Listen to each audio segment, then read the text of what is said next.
नमस्कार। आज व्याख्यान में मुझे पहले से विषय के बारे में थोड़ा कहा गया था। आदरणीय सुवर्णा वाड मैडम ने ये कहा था कि अपने व्याख्यानों में आप कभी घरानों की चर्चा पर भी थोड़ा सा प्रकाश डालेंगी तो अच्छा होगा।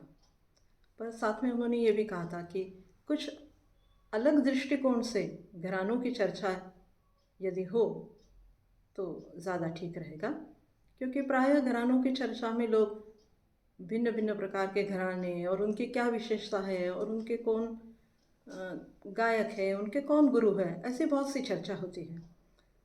पर घराने की परिकल्पना संगीत में कहाँ से आई और वो कैसे कैसे उसका विकास होता गया या कहाँ से रूढ़ हुई ये परंपरा, इस बारे में थोड़ा सा कम सुनने को मिलता है। यद्यपि ग्रंथों में है बातें, पर उसके बीज कहाँ हैं ये देखने का एक दृष्टिकोण, उस पर भी अलग अलग लोगों के मत है, मतभेद है उसमें, पर हम एक अपनी दृष्टि से अलग तरह से उस पर विचार करेंगे। तो आज हम अपना व्याख्यान उस अलग दृष्टिकोण से ही शुरू करते हैं। अब घराना और भारतीय संगीत, ये दोनों चीज़ें इतनी मिली जुली है कि भारतीय संगीत का आके लोग, और विशेषकर उत्तर हिंदुस्तानी संगीत बोला, कि लोग ये सोचते हैं कि घरानों से संबंधित ही ये सारा संगीत है। फिर उसके पीछे एक और चीज़ आती है, वो है कि उनकी शिक्षा प्रणाली। घराने किस लिए हैं? तो घराने शिक्षा प्रणाली है। परंपरागत जो संगीत की शिक्षा है उसको घराने की परंपरा या घराने की शिक्षा प्रणाली ऐसा कहते हैं। पर वाकई घराने संगीत की शिक्षा देने वाले ही होते हैं या वो और भी कुछ संगीत में कार्य करते हैं, इसका भी थोड़ा सा विचार हम आज इस व्याख्यान के तहत करेंगे। कोई भी हिंदुस्तानी संगीत को जानने वाला व्यक्ति है, श्रोता है, तो उसको घराना ये शब्द मालूम रहता है, भले उसका संदर्भ या उसकी ऐतिहासिक जानकारी उसको ना हो, पर घराना ये इस शब्द से वो भली भांति वाकिफ होता है कि घराना क्या है।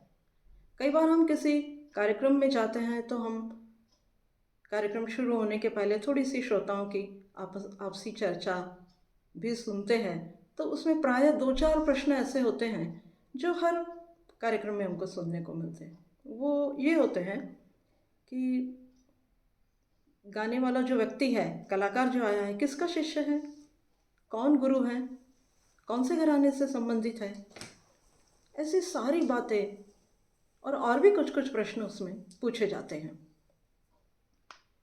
तब ये प्रश्न वहाँ उठता है कि हर बार इस तरह के प्रश्न क्यों पूछे जाते हैं? कौन गुरु है? क्या गुरु का नाम नहीं मालूम हुआ हमको तो क्या उसके गायन में कोई हमको कमी महसूस होगी? इस तरह के प्रश्नों का क्या औचित्य होता है?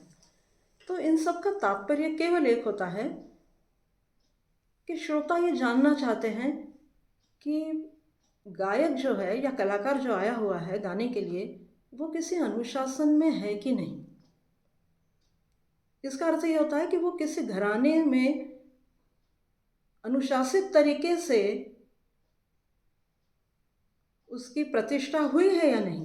प्रतिष्ठा होने से मतलब है उसका प्रशिक्षण, कि उसका प्रशिक्षण हुआ है कि नहीं, विधिवत तरीके से प्रशिक्षण उसका हुआ है कि नहीं।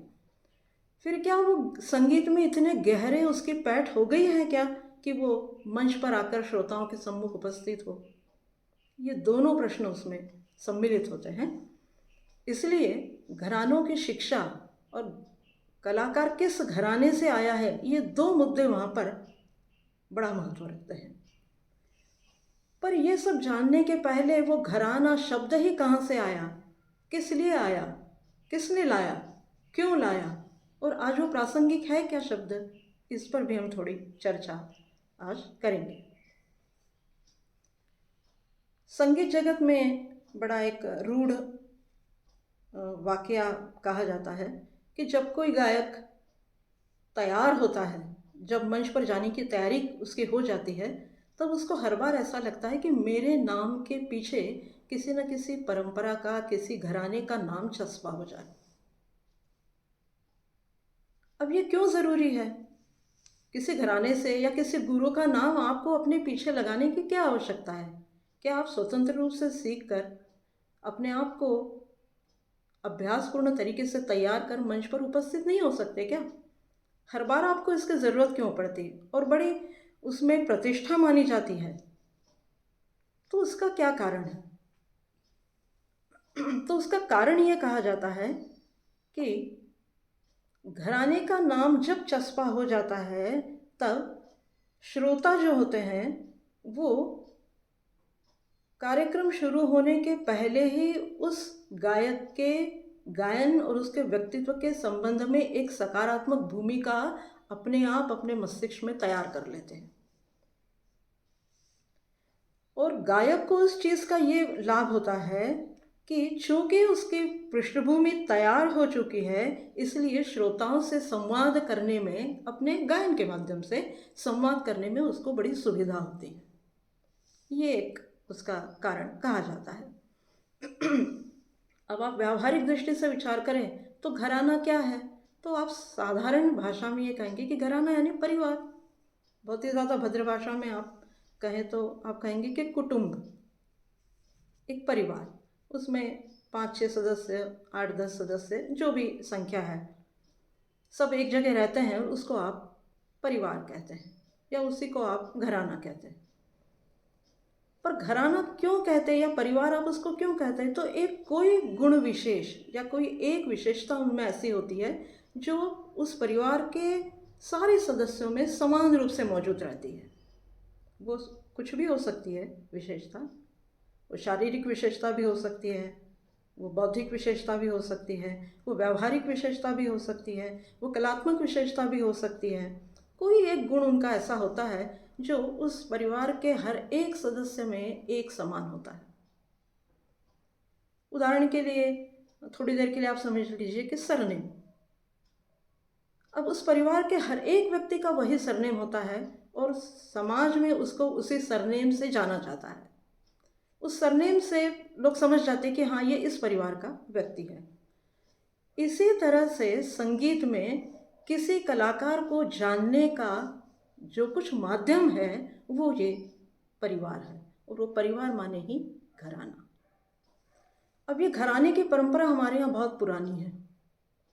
संगीत की बात आप छोड़िए, संगीत का घराना कहाँ से निर्मित हुआ इसकी चर्चा हम आगे करेंगे, पर ये परिवारवाद जो है हमारे यहाँ, ये कहाँ से शुरू हुआ? तो वैदिक संस्कृति में जब हम देखते हैं तो हमारे यहाँ ऋषि मुनियों की परंपरा रही है।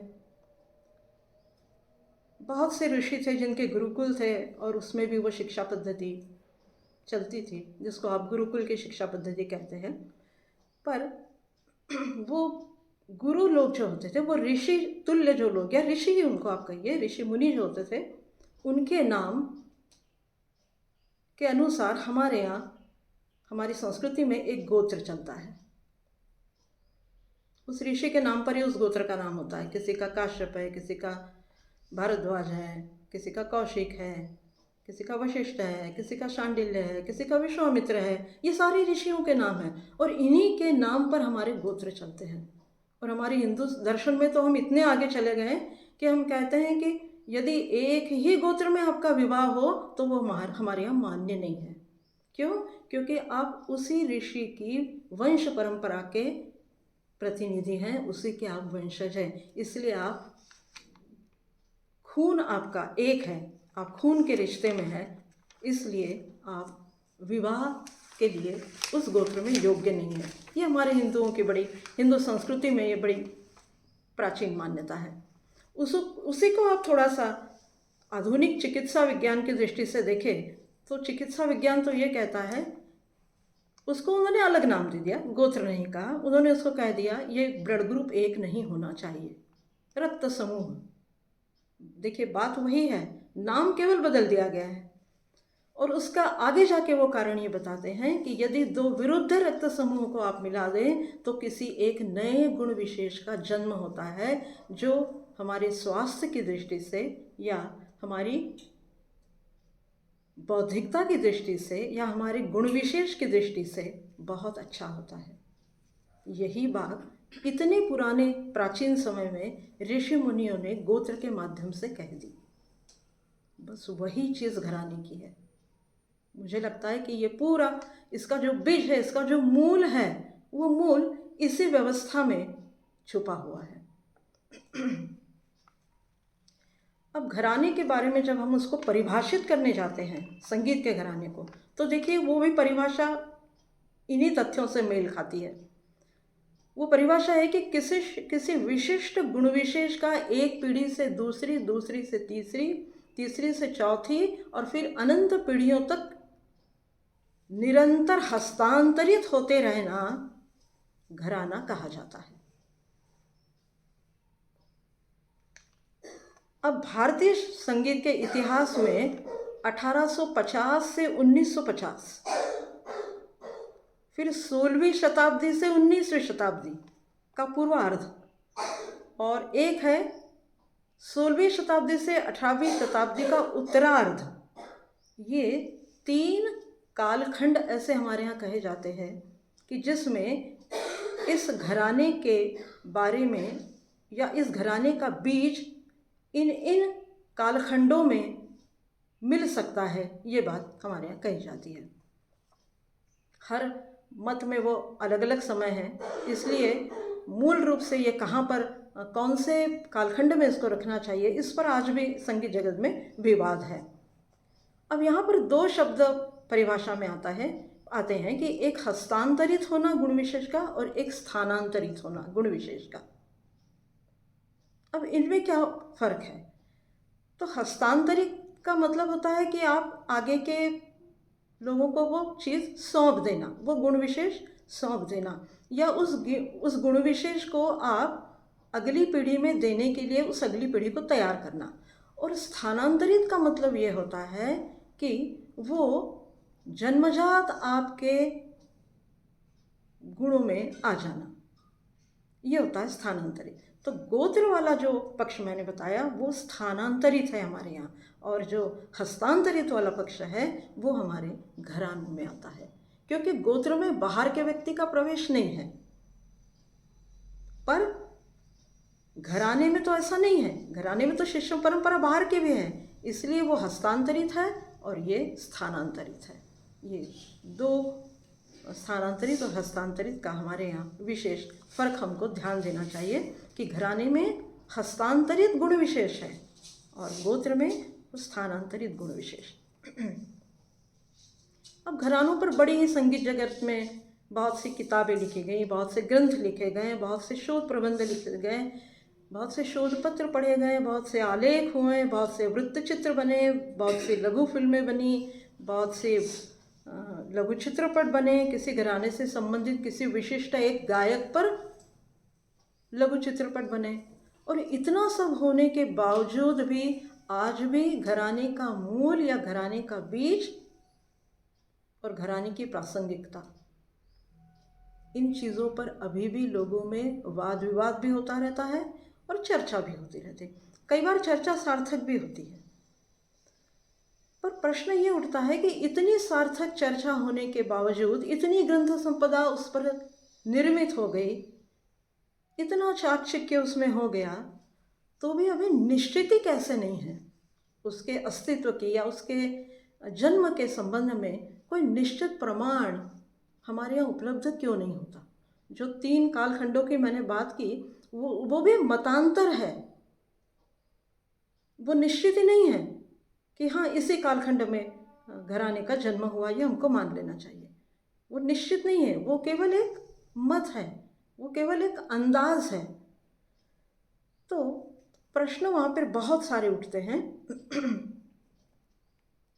कि ये चर्चा इतनी सार्थक घराने के संबंध में और रसपूर्ण अंदाज में क्यों की जाती है जब भी इसकी चर्चा होती है?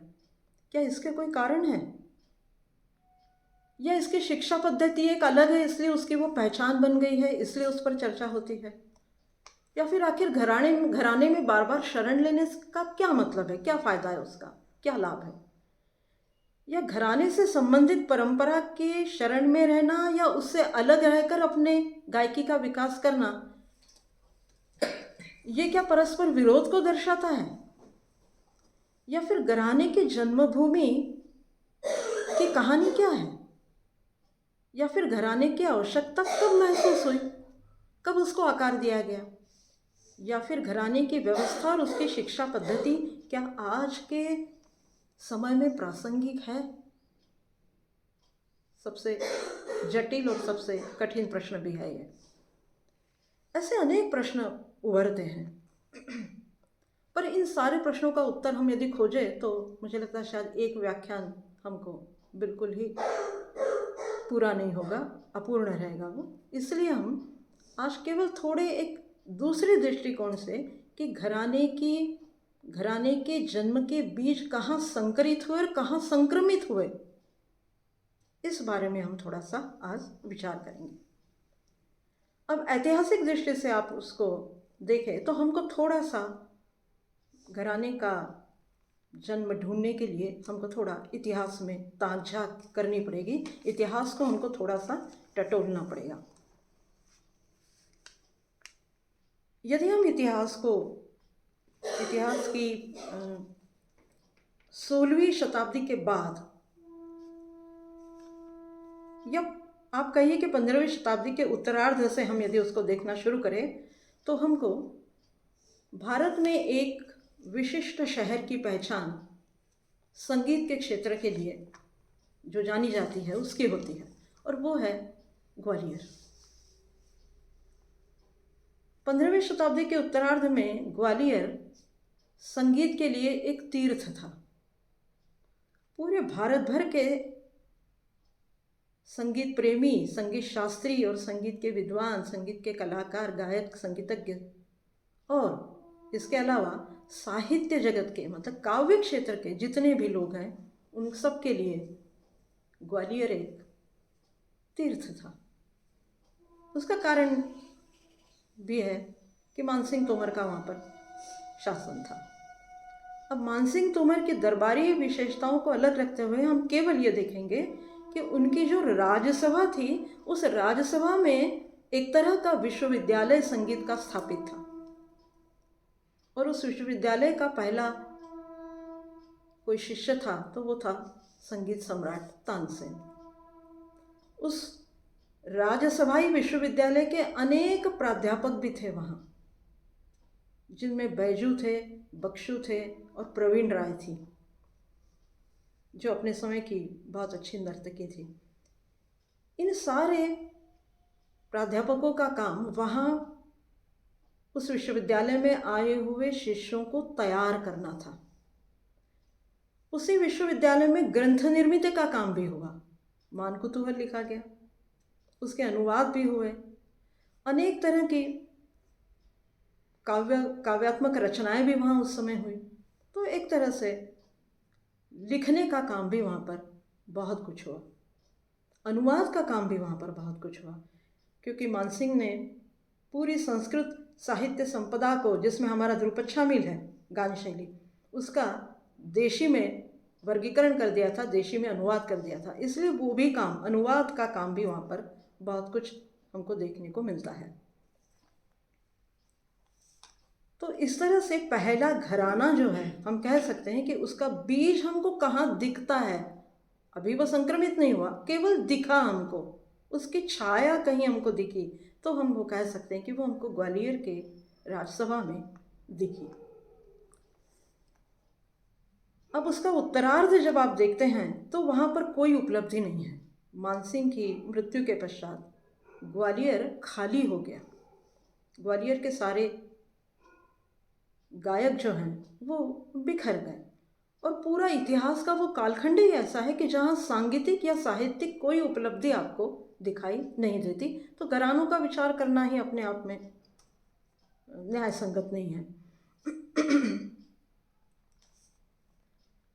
उसके बाद में जब मुगल भारत में आए, पूरा बीच का कालखंड आप देखिए, बहुत से मुस्लिम शासक आए, पर वो सब आप छोड़ दीजिए, आप सीधे मुगलों की तरफ जब आते हैं, जब मुगलों का कालखंड शुरू होता है, तब हुमायूं के बाद बाबर से कालखंड शुरू होता है और उसके पुत्र हुमायूं, तो हुमायूं के बाद और औरंगजेब के पहले, ये इतना बड़ा कालखंड जो है बीच का, 300-400 वर्षों का, ज़्यादा ही होगा थोड़ा, तो इसमें ज़रूर बहुत कुछ परिवर्तन संगीत और साहित्य में, कलाओं में देखने को मिले। उसी में अकबर का भी एक शासनकाल आता है जो इन सब की दृष्टि से स्वर्ण युग कहा जाता है। अब उस समय क्या हुआ, हुमायूं के बाद और औरंगजेब के पूर्व के उस शताब्दियों में क्या हुआ, तो काव्य, संगीत और भक्ति के क्षेत्र में बड़े परिवर्तन देखे गए और इन तीनों क्षेत्रों में अनेक परंपराएं बनी और अनेक पुरानी परंपराएं जो हैं वो अपने नए परिष्कृत और परिमार्जित रूप में एक नए कलेवर के साथ हमारे सामने आई। उसी में साहित्य और संगीत, ये दोनों भी अपने नए कलेवर के साथ हमारे सामने उपस्थित हुए। और फिर सबसे बड़ा वहाँ पर जो कार्य हुआ, वो कार्य तो उसको आप ना कहें, सबसे बड़ा एक क्रांति वहाँ पर हुई, उसको कहते हैं, वो थी विभाजन की क्रांति, कि ललित कलाएं और साहित्य, काव्य, ये दोनों चीज़ें अलग हो गई। उन दोनों का स्थान वर्ग वर्गीकरण भी हो गया, स्थान भेद वर्गीकरण हो गया। उसका अर्थ ये है कि काव्य जो है वो दरबार से बाहर हो गया और संगीत जो है वो दरबार में रहा। उसी को फिर आगे चल के मध्ययुग के इतिहास में लोगों ने दरबारी संगीत कहा और कुछ और अन्य धारा को लोगों ने देवालयीन संगीत कहा। हमारा घराने का संबंध आज केवल दरबारी संगीत से है, उसी पर हम थोड़ी सी चर्चा करेंगे। सबसे बड़ा प्रश्न जो वहाँ पर था दरबार में, वो था भाषा का।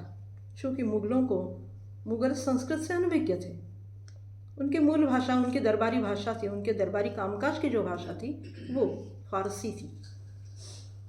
इसलिए उन्हें संस्कृत में कोई कामकाज करना संभव नहीं था। पहले हिंदू नरेशों में जो दरबार थे, हिंदू नरेशों के, वहाँ सारे संस्कृत में काम होते थे। काव्य भी संस्कृत में होता था, संगीत की पदावली भी संस्कृत में होती थी, न्याय, धर्मशास्त्र, इन सब की चर्चा भी संस्कृत में होती थी। तो इसलिए मुगलों ने आते से सबसे पहला ये काम किया कि संस्कृत के कवियों का राजाश्रय छीन लिया, उनको दरबार से बाहर कर दिया। और कौन कवियों को वहाँ पर रखा, तो जो देशी भाषा में रचना करते थे, मतलब जिस हिंदी भाषा की जो बोली भाषाएं हैं, ब्रज वगैरह, अवधी वगैरह, वो, और उनके साथ में कुछ कुछ फारसी शब्दों का मिश्रण, ऐसा करके जो भाषा हमारे यहाँ बनी वो तत्कालीन मुगल दरबार की भाषा बन गई और उसी भाषा में काव्य बना और उसी भाषा में संगीत की पदावली बनी। ये बहुत बड़ा परिवर्तन था। चूँकि घराने के जो बीज हैं वो हमको ढूंढना है, इसलिए हमको ये भाषा प्रभेद जानना बहुत ज़रूरी है। और इसीलिए वो संस्कृत के जो कवि थे उनका दरबार निकाला हो गया और देशी के जो कवि थे वो दरबार में आसीन हो गए। यही बात संगीतज्ञों पर भी लागू हुई। जिन संगीतज्ञों ने देशी भाषा में पद रचना की वो दरबार में राजाश्रय पा सके, और जिन्होंने संस्कृत पदावली का आश्रय लिया ध्रुपदों में या जो भी शैली उस समय प्रचलित रही होगी, उनका राजाश्रय उस समय समाप्त कर दिया गया। इसका एक सबसे बड़ा संगीत में एक उदाहरण हमको मिलता है, वो है राग तरंगिणीकार लोचन का।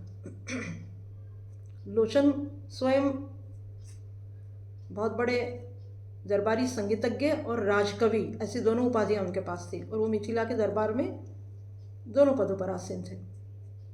पर उन्होंने भी विद्यापति की देशी पदावली जो है उसको संगीत के पदों में लाया और अपने ग्रंथों में लिखा। इसका एक सीधा अर्थ यह है कि केवल मुगल ही नहीं, उस समय के जो हिंदू नरेश थे उनके दरबारों में भी देशी भाषा और देशी संगीत, देशी संगीत का यह मतलब है जिस संगीत के पदों की भाषा संस्कृत नहीं है, ऐसे पदों का वहाँ पर या ऐसी भाषा का वहाँ पर प्रयोग होने लगा। अब पूरा मुगल इतिहास हम देखें तो वो जानना तो बहुत लंबा है, पर थोड़ा सा उसका हम घराने की दृष्टि से विचार करें तो दरबार में वही कवि या वही संगीतज्ञ प्रशंसा पाते थे बादशाह से जो देशी भाषा में रचना करते थे, उन्हीं को राजाश्रय मिलता था। और बादशाह ने ये निश्चित कर दिया था कि आपको आपकी धर्म नीति और आपका दर्शन और आपका शास्त्र और आपकी सरसता और सात्विकता ये कुछ नहीं चाहिए। फिर क्या चाहिए, उसका वर्णन उन्होंने किया है। उन्होंने कहा नायक नायिका का मिलन विरह, कविता का विषय श्रृंगार और संगीत में राजा के मतलब आश्रयदाताओं की प्रशंसा, उनका दान, दया, वीरता, सौंदर्य का वर्णन, पर कैसा, अतिशयोक्तिपूर्ण। ये शब्द वहाँ मुख्य है। यदि ये होता है वहाँ पर तो ही संगीतज्ञ राजाश्रय का अधिकारी हो सकता है। आत्मस्तुति ये एक उस समय का इतना ज़्यादा परिचित और इतना ज़्यादा रूढ़ विषय था दरबार के संगीतज्ञों का कि उसके अलावा उनको दूसरे विषय को हाथ लगाने की उनको परमिशन ही नहीं थी। एक विद्वान ने बड़ा सुंदर इसका उल्लेख किया है। वो कहता है कि समय समय पर वाद्य यंत्र बेसुरे हो जाए, अव्यवस्थित हो जाए, राग बेसुरा हो जाए, राग नीरस हो जाए तो भी कोई बात नहीं, किंतु उस शासक को अपनी आत्म प्रशंसा थोड़ी भी नीरस यदि होती थी तो संगीतज्ञ दंड का अधिकारी हो जाता था। अब यह आत्म प्रशंसा का जो गुण है यही हमको बहुत आगे चलकर घराने की वो जो चार दीवारी है उसमें भी हमको दिखाई देता है। उसका विश्लेषण हम आगे करेंगे। पर आत्म प्रशंसा सुनने में इन राजा महाराजाओं को कोई संकोच भी नहीं होता था। और संगीतज्ञों की दुविधा ये थी कि अपने स्वरों का उनके साथ, उस प्रशंसा के साथ कुछ मेल हो ना हो तो भी उनको उनकी प्रशंसा करनी है।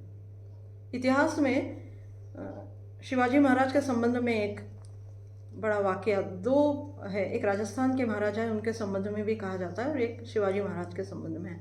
उन्होंने कहा कि शिवाजी महाराज जैसा शीलवान, उच्च संस्कारी, आदर्श महापुरुष जिसकी चर्चा पूरे इतिहास में है, वो भी कभी कभी अपनी आत्म प्रशंसा से बड़े मुग्ध हो जाते थे। उसका एक वाकया उन्होंने कहा है कि भूषण उत्तर भारत से शिवाजी के दरबार में पहुंचे और उन्होंने शिवाजी के प्रशंसा में एक कवित्व पढ़ दिया। शायद किसी पिछले व्याख्यान में हमने ये सुनाया भी था कवित्व। इतने प्रसन्न हो गए महाराज कि उससे 52 बार उन्होंने गाने को कह दिया। जब 53वीं बार वो रुष्ट हो गया और उसने कहा कि अब कितना भी महाराज कहे मैं नहीं गाऊंगा, तो महाराज उस पर गुस्सा तो नहीं हुए, पर उससे ये कहा भूषण से कि भूषण आपने अपना बहुत नुकसान कर लिया, आप जितनी बार पढ़ेंगे उतने हाथी में आपको देता पुरस्कार के रूप में, पर आपने 52 हाथियों पर ही संतोष मान लिया, तो अब 53वें की तो कोई जगह नहीं रही, क्योंकि आपने 53वीं बार पढ़ा ही नहीं। कुछ इतिहास में कई जगह कुछ लोगों का ये मानना है कि 52 गांवों की जागीर भूषण को देने का उन्होंने वादा कर लिया था। खैर, जो ये कथा कितनी सत्य है नहीं है इस पर ज़्यादा हम चर्चा नहीं करेंगे, पर यह आत्म प्रशंसा का स्वर हमको जो घराने में भी दिखाई देता है उसका मूल इस दरबारी संगीत के जड़ों में है। अब दरबारों में इस तरह के आत्म प्रशंसा के स्वर, कला, कौशल, सौंदर्य, रमणीयता, अदम्य कल्पना विलास, ये सारी चीज़ें, वाक चातुर्य, बुद्धि चातुर्य, शब्दों का व्यापार, ये सारी चीज़ें ऐसी हैं जिनका स्तर पूरी तरह से श्रृंगारिक था, और वो श्रृंगार भी कैसा, वासनिक। ऐसे वासनिक श्रृंगार की हिंदू दर्शन में कहीं जगह नहीं थी, और हमारे संगीत में भी नहीं थी, क्योंकि संगीत भी हमारा उसी तरह से चलता था। पर अब वो सारा कुछ उस दरबारी संस्कृति में बदल गया, और सारे संगीतज्ञ और कवि जितने भी दरबारों में थे वो सब इसी सौंदर्य के कायल हो गए। उन्हें इसी सौंदर्य से संबंधित रचनाएं करना और इन्हीं से संबंधित रचनाओं का गान करना, ये उनकी विवशता हो गई। और यही सौंदर्य दृष्टि आगे चलकर घरानों में पनपी, और इसीलिए आज जो कुछ संगीत आपको दिखाई देता है, उत्तर हिंदुस्तानी संगीत में जो कुछ आपको ख्याल का सौंदर्य दिखाई देता है ना, वो उसकी जड़ यहाँ है, वो यहाँ से निकला है। क्योंकि ये वही लोग हैं, ये सारे घरानों के गुरु और उस्ताद और ये सारे लोग जो हैं, ये वही हैं जिनकी पीढ़ी के लोग कभी ना कभी इन राज दरबारों के राजगायक हुआ करते थे। और इसी विवशता में बंध कर उन्होंने जिंदगी भर इस प्रशंसा के गीत को और श्रृंगार की अतिरेकता से उसको मिलाकर गाया और प्रस्तुत किया। तो हम जो कहते हैं कि घराने में सीखे हुए लोगों के गायन में वो सौंदर्यात्मक पूट हमको दिखाई देता है, उसकी जड़ जो है वो इस दरबार की व्यवस्था में छुपी हुई है। यह हमको समझ लेना चाहिए। अब दरबार में जाने के बाद सारे संगीतज्ञ हैं वो बड़े अमीर होने लगे, उनका जो जीवन का स्तर है वो बहुत ऊंचा होने लगा, क्योंकि मुगलों की संस्कृति ही ऐसी थी। बहुत ज़्यादा श्रृंगार, बहुत हीरे जवाहरात, आभूषण, धन संपत्ति, वैभव, ऐश्वर्य संपन्नता, रमणीयता, ये सारा उनके दरबारों में भरी पूरी मात्रा में रहता था। और उन सब का असर, यहाँ तक कि उनका रहन सहन भी बड़ा राजसी होता था। और मुग़ल बादशाहों की ये दिली इच्छा होती थी कि हमारे दरबार में जो कोई राजकवि, जो कोई राजगायक मौजूद है, जो कोई अधिकारी, जो कोई मंत्री, जो प्रधान यहाँ मौजूद रहेंगे, वो सारे इसी जीवन स्तर का अपना निर्वहन करेंगे। इसलिए आप देखिए, आप किसी मध्ययुगीन संगीतज्ञ की, आप तानसेन की, हालांकि वो कितनी सही चित्र है वो ये तो हम नहीं कह सकते, पर जब आप तानसेन का चित्र देखेंगे तब आपको ये ध्यान आएगा कि उनका पोशाक जो है वो राजसी है, क्योंकि राजगायक है, तो ये ज़रूरी था। इसलिए ऐश्वर्य संपन्नता और वैभव और संपत्ति और वो जो दरबारी चकाचौंध जो है, उन सब का असर इन गायकों पर भी हुआ। उनका जीवन स्तर भी बहुत ऊंचा हो गया, सामंतों सरदारों की तरह उनका जीवन स्तर था। ऐसा कहते हैं कि अकबर ने तानसेन को इतना धन दिया था कि उसकी अगली 10 पीढ़ियां भी बगैर राजाश्रय के भी अपना जीवन चला सकती थी। इतनी संपत्ति उनको दी जाती थी। पर दूसरी दृष्टि से आप देखें उसको, तो कुछ जो विशेषकर संस्कृत में रचना करने वाले थे और जो दरबार से बाहर चले गए थे, वो कवि और वो गायक दोनों, जो हम देवालयीन संगीत में जिनको गिना गया बाद में, तो वो ये कहते हैं कि नहीं, राजदरबारी संगीत का श्रृंगार भले ही बढ़ा हो, किंतु उनका जो बौद्धिक स्तर है रचना का, वो निरंतर गिरता गया और संगीत का स्तर भी निरंतर गिरता गया। एक कवि है, उन्होंने तो देखिए क्या उपमा दे दी संगीत को, वो है ठाकुर कवि, और वो कहते हैं कि ढेल सो बनाए आय मेलत सभा के बीच, लोगन कबित राग क्या कि वो खेल करी जानी है। उन्होंने कहा कि राग थोड़ी गाते हैं ये लोग दरबार में, ये संगीत का खेल करते हैं। इतनी घटिया बातें उस समय कह दी गई। पर यह है कि क्या संगीतज्ञों को इस बात का अंदेशा नहीं हुआ होगा? जब कवियों ने इतनी बड़ी बात कह दी, उनकी पूरी कला को उन्होंने खेल कह दिया कि अरे ये तो एक खेल है, ये संगीत नहीं है, ये कविता नहीं है, ये पद नहीं है, ये खेल है। तो क्या संगीतज्ञों का ध्यान इस तरफ गया नहीं होगा? निश्चित गया होगा, पर जानबूझकर उसको अनदेखा कर दिया। क्यों?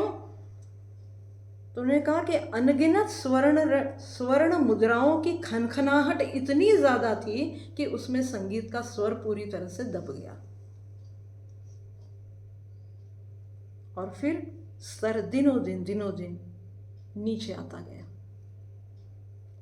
तो घराने के जो बीज हैं वो हमको यहाँ दिखते हैं। आप देखिए, घराने जो हैं वो भी अपने आप में कोई बहुत, घरानों के लोगों का जीवन स्तर कोई बहुत बड़ा था या बहुत उच्च था, ऐसा नहीं है। घराने के उस्ताद या गुरु बड़े सामान्य स्तर से आते थे, बड़े सामान्य परिवारों से। उनका रहन सहन का स्तर भी बड़ा सामान्य था।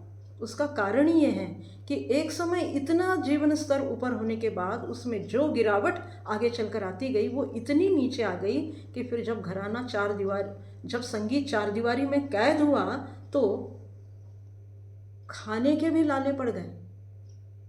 आपको आगे की कथा पूरी मोहम्मद शाह रंगीले के समय की सदारंग की पता है। तो वो सारा जो इतिहास है वो कहीं ना कहीं इस दरबारी धारा से निकला हुआ है। और जैसे जैसे दरबार की अवनति होती गई वैसे वैसे हमारे संगीत की अवनति होती गई। और संगीत, और जैसे जैसे राज दरबार ख़त्म होता गया वैसे वैसे संगीत भी दरबारों से निकलकर बाहर आया।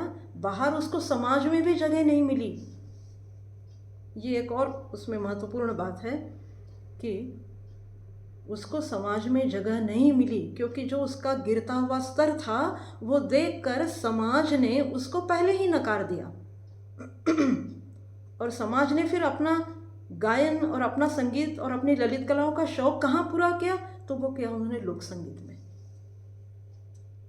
लोक संगीत में, इसलिए लोक संगीत हमारे यहाँ इतना समृद्ध है।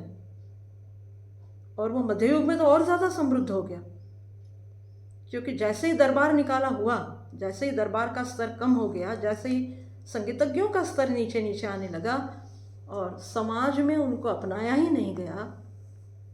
इसमें दो पहलू हैं। एक तो समाज ने उनको अपनाया नहीं, या इन्होंने समाज में जाने की ज़रूरत ही नहीं की क्योंकि ये अपने आप को दरबारी कहकर उस मस्ती में थे, उस शान में थे कि सामान्य लोगों के लिए हमारा गाना नहीं है, हमारा संगीत सामान्यों के लिए नहीं है। हमारा संगीत केवल और केवल दरबारी, सामंतों, अमीर उमराओं, सरदारों और शासकों के लिए।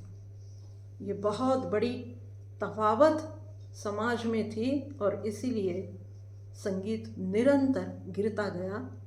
दरबारों से बाहर निकलकर उसकी जो अवनति हुई है वो अवनति का परिणाम ही घराना है। हम भले आज ढिंडोरा पीट ले बहुत कि घराना घराना, घरानेदार गायकी, घरानेदार शिक्षा परंपरा, पर घराना वास्तव में उस दरबारी संगीत की अवनति से उपजा हुआ फल है,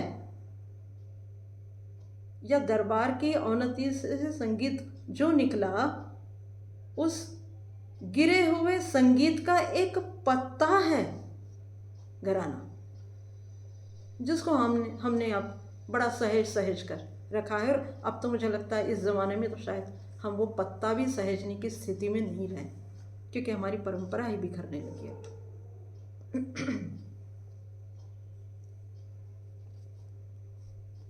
अब हम थोड़ा सा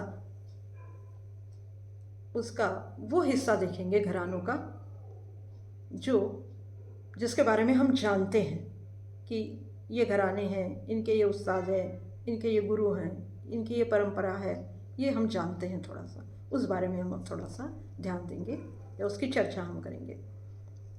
बीच का इतिहास अभी आप पूरा छोड़ दें तो आप देखिए कि जैसे जैसे उस दरबारी संगीत की अवनति हुई तो मोहम्मद शाह रंगीले के समय में जाकर वो थोड़ा सा आपको वापस पुनः उसके दरबार में प्रवेश की स्थिति निश्चित हो गई। औरंगज़ेब के समय तक तो वो पूरा ही ख़त्म हो गया था, उसके बाद भी काफ़ी वर्षों तक वो करीब करीब समाप्त ही था। पर जैसे मोहम्मद शाह रंगीले का शासन आया वैसे संगीत पुनः संगीतज्ञों का और कवियों का पुनः दरबार में प्रवेश हो गया। पर बात फिर वही आकर अटक गई कि वो स्तरीय संगीत, स्तरीय साहित्य, स्तरीय भाषा नहीं थी। वो पूरी सौंदर्यात्मक भाषा थी। मोहम्मद शाह रंगीले ने तो ये आदेश ही जारी कर दिया था कि मेरे दरबार में कोई बहुत संस्कृत की भाषा या बहुत स्तरीय भाषा या बहुत स्तरीय साहित्य और किसी अलग रस निष्पत्ति वाले राग सौंदर्य को यहाँ प्रदर्शित न किया जाए। फिर क्या किया जाए? तो उन्होंने कहा केवल श्रृंगार, केवल उसी को यहाँ रखा जाए। और इसीलिए वो कहानी जो कही जाती है कि उनके दरबार के जो संगीतज्ञ थे, जिनमें सदारंग अदारंग हमारे मुख्य गायक थे, जिनको आज भी हम जिनकी बंदिशों के ऊपर बड़ी वाहवाही करते हैं, वो मूल रूप से कोई सदारंग की मनपसंद चीज़ नहीं थी। ख्याल विवशतावश की गई वो बंदिशें हैं, वो हजारों बंदिशें किसी विवशतावश रची गई रचनाएं हैं संगीत की, जो केवल मोहम्मद शाह रंगीले के मनोरंजन के लिए या उसकी हरम की स्त्रियों के मनोरंजन के लिए लिखी गई थी, जिसमें केवल और केवल सौंदर्य था, जिसमें केवल कल्पना विलास था और कुछ नहीं था। अनेक उस समय विदेशी यात्री हमारे यहाँ आए और उन्होंने सबने ये लिखा है कि मोहम्मद शाह रंगीले का हरम जो था, वहाँ पे कितनी संपन्नता थी, कितनी प्रकार की स्त्रियाँ वहाँ पर थी, अलग अलग देशों की स्त्रियाँ वहाँ थी। और उन सब को अब वो बैठे बैठे क्या करेंगी स्त्रियाँ इतनी वहाँ पर? तो बादशाह ने कह दिया सदारंग से कि आप उनको गाना सिखाइए। देखिए क्या उन्नति है संगीत की। और उनको कौन सा संगीत सिखाना है? तो उन्होंने कहा कि उसको जनाना गाना सिखा दीजिए। जनाना गाना माने स्त्रीयोचित गाना, जो स्त्री के कंठ के उपयुक्त हो। अब स्त्री के कंठ में उपयुक्त क्या है? ध्रुपद धमार तो नहीं था, इसलिए फिर ये ख्याल का बंदोबस्त किया गया। ख्याल ये मूलतः एक छोटा सा गीत है स्त्रियों का, जिसको हमने बड़ा बढ़ा चढ़ाकर गाया। और आप देखिए हमारी अवनति की घराने की मूल चीज़ आज ख्याल है। ध्रुपद धमार के घराने नहीं हैं, उनकी बानियाँ हैं, और वो बानियाँ घराने को रिप्रेजेंट नहीं करती है, घराने का प्रतिनिधित्व नहीं करती। वो बानियाँ तो केवल गायन, एक जो मुख्य गायन शैली है उसके विविध प्रकार हैं वो। पर घराना क्या है? घराना एक पूरी पद्धति है। और ये कहाँ से शुरू हुई? तो इस जो गिरा हुआ, जो स्तरीय नहीं था, जो संस्कारित नहीं था, उससे उपजा हुआ जो संगीत था, उससे उपजी हुई जो कविता थी, उससे इस ख्याल की रचना हुई और फिर उस ख्याल के घराने बने। क्योंकि मोहम्मद शाह रंगीले के बाद में और ही पूरी तरह से राजाश्रय समाप्त हो गया, और फिर वो बहादुर शाह जफ़र और बीच में थोड़ा सा वाजिद अली शाह के समय में वो संगीत हमारा जीवित रहा। और पर वो भी वाजिद अली शाह का इतिहास हम जानते हैं कि वो पूरी तरह से ठुमरी को समर्पित था, मतलब और ही नीचा श्रृंगार, और वो नृत्य के लिए था। और जो बैठी हुई बैठक की ठुमरी जो वहाँ पर, महफिलों की ठुमरी जो वहाँ पर गाई गई, वो भी ठुमरी ना, ख्याल नहीं। ख्याल से भी और कुछ सुधरी तो नहीं कह सकते, सरल भाषा जहाँ थी वो थी ठुमरी। इतना हमारा। और इन्हीं ठुमरियों के घराने बने, इन्हीं ठुमरियों के बाज बने, इन्हीं ठुमरियों की शैलियाँ बनी, इन्हीं ख्यालों की शैलियाँ हुई, इन्हीं ख्यालों के घराने हुए। मतलब घराना ये, यदि आप बहुत सूक्ष्म दृष्टि से उसको देखें तो वो कोई बहुत संस्कारित संप्रदाय या संस्कारित मत नहीं था, यह वाद नहीं था। जैसे कि हमारे यहाँ भरत मत और हनुमत मत और शिव मत, ये जो सब हमारे यहाँ चले आ रहे थे वैदिक संगीत के वहाँ से, उतना ये संस्कारित नहीं था। ये उन सब से दूर हटकर एक बिल्कुल अनस्तरीय, जिसको आप कहेंगे, ऐसी रचनाएं थी और ऐसा संगीत था। अब केवल एक, यदि उसका सकारात्मक दृष्टिकोण आप देखें तो आप उसमें केवल ये देख सकते हैं कि अदम्य कल्पना विलास और सांगीतिक उठापटक स्वरों की और तैयारी, ये सारी चीज़ें जो हैं, या गले का अभ्यास, ये सब चीज़ें आपको उस घराने में देखने को मिलेगी। और वो उस सौंदर्य से ही उपजी हुई है, जहाँ शब्द का झंझट ही खत्म कर दिया गया। क्योंकि शब्द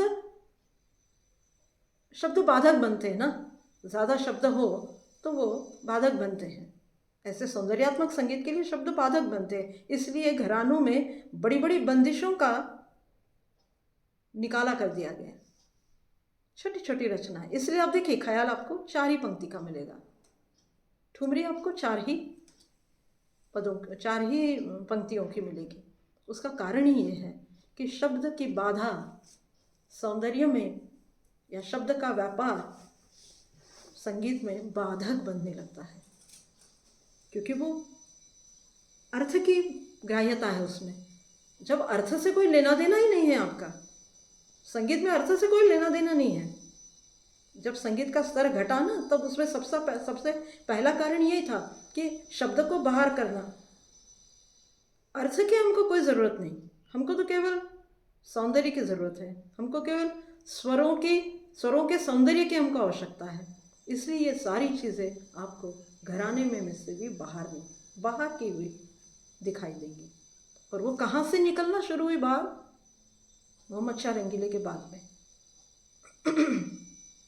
बहादुर शाह जफ़र और वाजिद अली शाह का तो पूरा इतिहास ही गज़लों और ठुमरियों पर है। इसलिए वहाँ शब्द का क्या, शास्त्रीय संगीत में शब्द का क्या महत्व है और क्या नहीं है, इस बारे में हमको बहुत ज़्यादा चर्चा करना ही निरर्थक है, क्योंकि है ही नहीं वहाँ, उसका कोई अर्थ ही नहीं, उसकी ज़रूरत ही महसूस नहीं हुई हमको। ये बड़ी विडंबना है कि संगीतज्ञों को अर्थ की व्याप्ति मालूम ही नहीं, संगीतज्ञों को अर्थ की आवश्यकता ही महसूस नहीं हुई।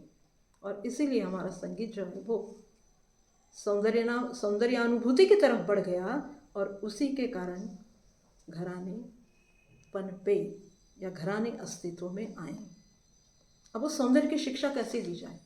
राज दरबार तो खत्म हो गए, राजाश्रय खत्म हो गया, संगीतज्ञ गरीब हो गए, उनके स्तरहीन हो गए, बड़े बड़े अमीरों उमराओं के घरों में जाकर उनकी दया पर उनके घरों में रहने लगे, और फिर अब अपनी समाज में तो जा नहीं सकते थे, क्योंकि समाज ने पहले ही बाहर कर दिया था उनको। तो फिर अब इतने बड़े संगीत का क्या करें? तो बेचारे संगीत ने घरों में बैठे बैठे ही अलापते रहते थे।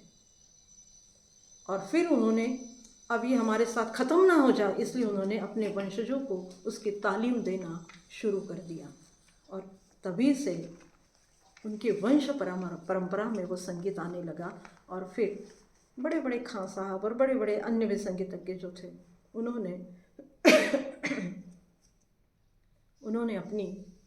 अपने संगीत को इस तरह से अब बांटना, वितरित करना शुरू कर दिया। उसमें पहला वितरण जो हुआ वो उनके वंशजों में हुआ। उसमें फिर 2 थे, लड़की का और लड़के का। उसमें भी फिर वर्गीकरण हो गया, लड़के के वंश का अलग और लड़की के वंश का अलग। कई घरानों के इतिहास में हम यह पढ़ते हैं कि जो लड़के के वंश को राग सिखाए गए, वो लड़की के वंश को नहीं सिखाए गए, और उसी को उन्होंने कहा गया खून की तालीम, जो खून से संबंधित है, परिवार से संबंधित है। दूसरी से दूध की तालीम, वो उनके रिश्ते नातेदारों को दी गई, और जो अन्य बाहर के लोग थे, जो आते जाते बाहर से घरों में कैद गाना सुनते थे, उनको जो तालीम दी गई, उसको कहा उन्होंने रूबरू या सीना बसीना तालीम। ये बाहर के शिष्यों को दी जाती, बाहर के लोगों को दी जाती थी। मतलब देखिए, वर्गीकरण की जो प्रथा उस दरबार और देवालयीन से शुरू हुई थी, वो इस घराने के आने तक कायम रही, और उसी के तहत इन्होंने ये वर्गीकरण शुरू किया, और वैसे उसी प्रकार से वो शिक्षा देना उन्होंने आरंभ किया। अब उसको आप सकारात्मक दृष्टि से देखिए या आप उसको नकारात्मक दृष्टि से देखिए, ये आपके विवेक पर निर्भर है। पर इतना ज़रूर है कि उत्तर हिंदुस्तानी संगीत को सौंदर्यपूर्ण बनाने के लिए इन घरानों ने बहुत कुछ काम किया, और शायद उसी का ये नतीजा है कि आज हम इस स्थिति में उनको देख रहे हैं। अब उनकी प्रासंगिकता है नहीं है, मानना उनको नहीं मानना, ये सब हर व्यक्ति के अलग अलग बौद्धिक स्तर पर और उसके चातुर्य पर निर्भर करता है। पर सामान्य रूप से हम यदि बात करें तो घराना जिस परिवेश में उसका जन्म हुआ, वो परिवेश कोई बहुत अच्छा नहीं था, पर उस परिवेश से निकलने के बाद घरानों ने जो कुछ अपना सहेजा, जो कुछ उन्होंने अपनी परंपरा कायम की, वो बिल्कुल प्रशंसा के लायक है, ऐसा हमको कहना चाहिए। एक अनुशासित तरीका संगीत सीखने का और एक सौंदर्य गुण विशेष को अपने आप में आत्मसात करने का तरीका क्या है, ये यदि आपको सीखना है तो फिर आपको घराने की तरफ निश्चित रूप से मुड़ना पड़ेगा, उनको देखना पड़ेगा, और वो बहुत हमारे लिए ज़रूरी है।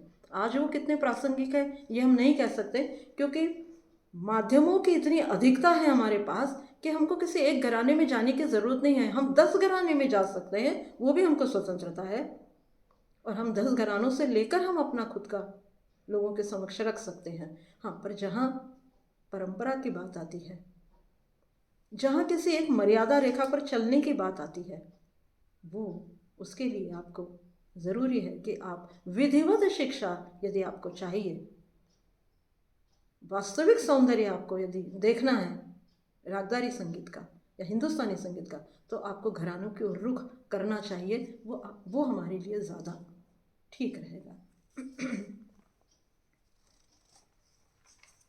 अब एक थोड़ी सी अंत में हम उसके लिए क्या ज़रूरी है उस बात में चर्चा करेंगे और इसको समाप्त करेंगे। कुछ 2-4 ऐसे गुण विशेष है कि जो दरबारी संगीत घराने के शिक्षा पद्धति में या घरानों को समझते समय हमको ध्यान देना चाहिए उन बातों की ओर, तभी हम उसको अपना सकते हैं, या तभी हम घरानों के महत्व को समझ सकते हैं कि घराने क्या करते हैं। किसी एक व्यक्ति को ज़रूरी नहीं है कि घराने में सीखा हुआ व्यक्ति ही बहुत बड़ा गायक बनेगा, बाहर का भी व्यक्ति बन सकता है, पर यदि घराने में आप जाते हैं तो आप किस तरह से बन सकते हैं। तो वो 11 उन्होंने गुण विशेष कहे हैं कि इन गुण विशेषों को आप में संक्रमित करने का कार्य इन घरानों द्वारा होता है। पहला है समयावधि।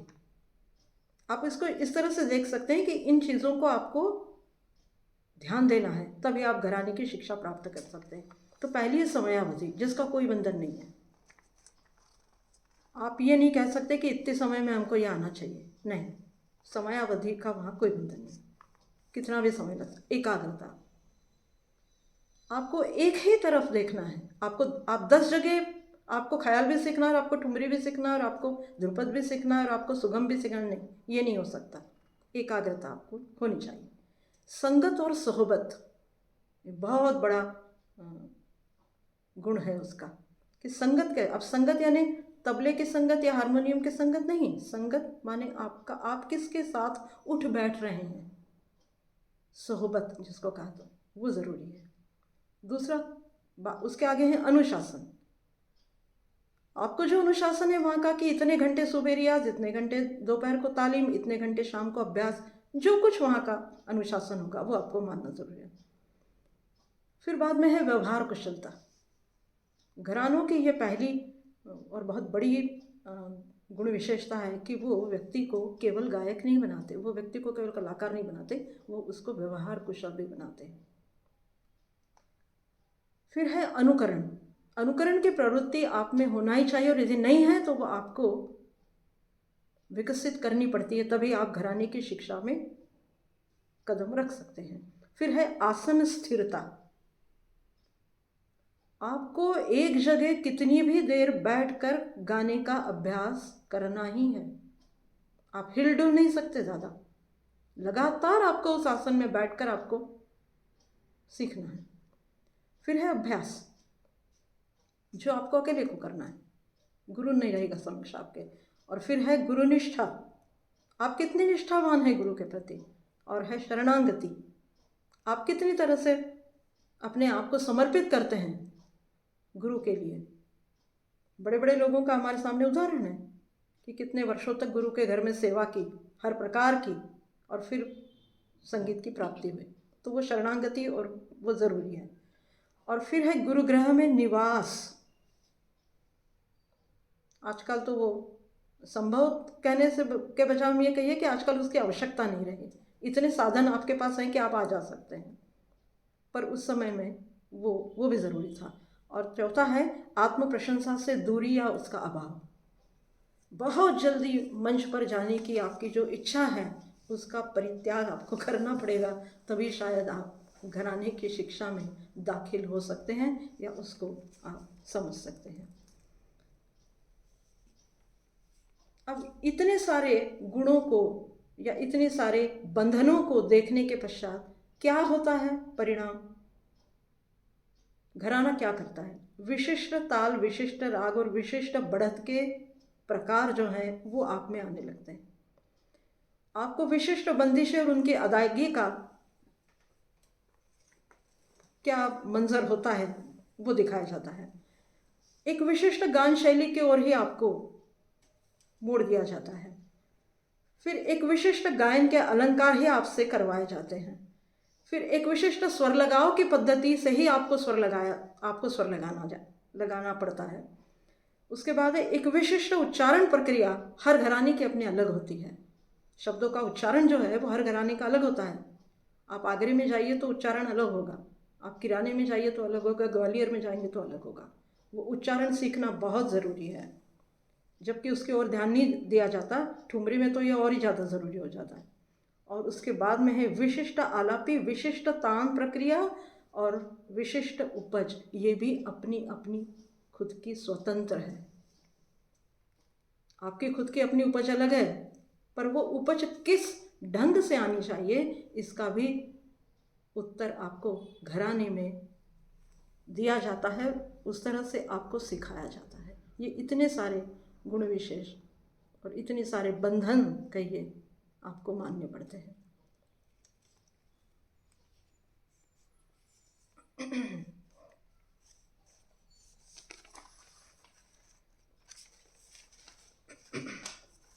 अब थोड़ा सा बिल्कुल संक्षेप में हम उस घरानों को कहना चाहिए कि समझने का एक आखिरी प्रयास करेंगे। और दोषों की चर्चा बिल्कुल नहीं करेंगे क्योंकि वो सारी किताबों में और सब जगह आपको मिल जाएगी। परंतु ग्रहण करने योग्य क्या चीज़ है उसमें से, तो वो ये है कि जैसे जैसे समय बदलता है, काल बदलता है, वैसे वैसे घराने भी अपने आप को बदलते हैं। और घरानों का बनना या घरानों का अस्तित्व में आना ही काल का या प्रवाह का बदलने का परिणाम है। ये हमको जान लेना चाहिए। घराने के बीज ऐसे ही नहीं बढ़ गए, वो एक परिणाम है बदलते काल का, बदलते काल के प्रवाह का वो परिणाम है। और दूसरा ये है कि उसी प्रवाह में हमको बहते जाना है, ये भी ज़रूरी है। यदि आज घराना नहीं है तो जो प्रवाह है उसमें हमको बहना है।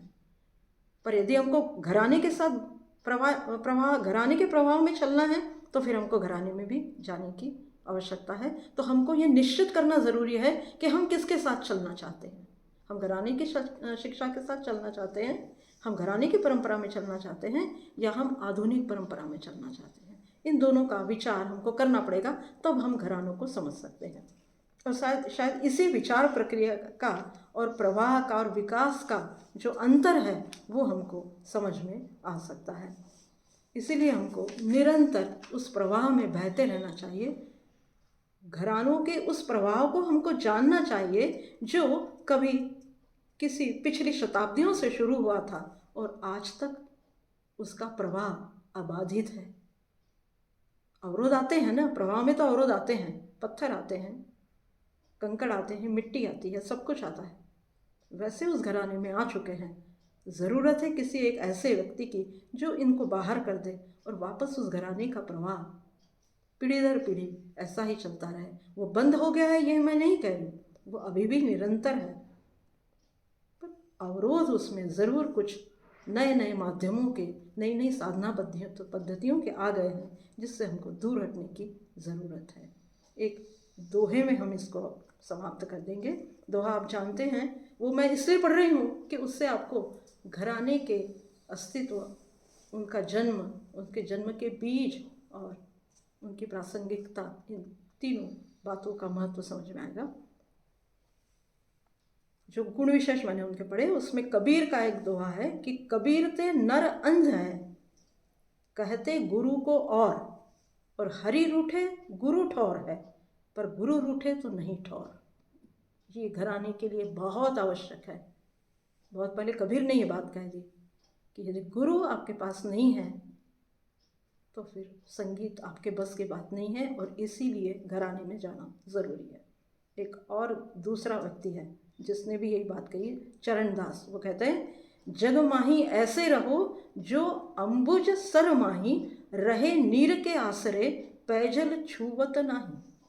इसका अर्थ यह है कि आप कमल की तरफ देखिए, रहता पानी में है पर पानी को स्पर्श नहीं करता। वैसा ही घराना है। घराने में रही है, गुरु के संपर्क में रही है, पर गुरु आपको छुएगा नहीं, वो केवल आपको, आपकी जड़ को सींचकर आपको बाहर कर देगा। ये उसका अर्थ है, और इसीलिए संगीत में ये आवश्यक है।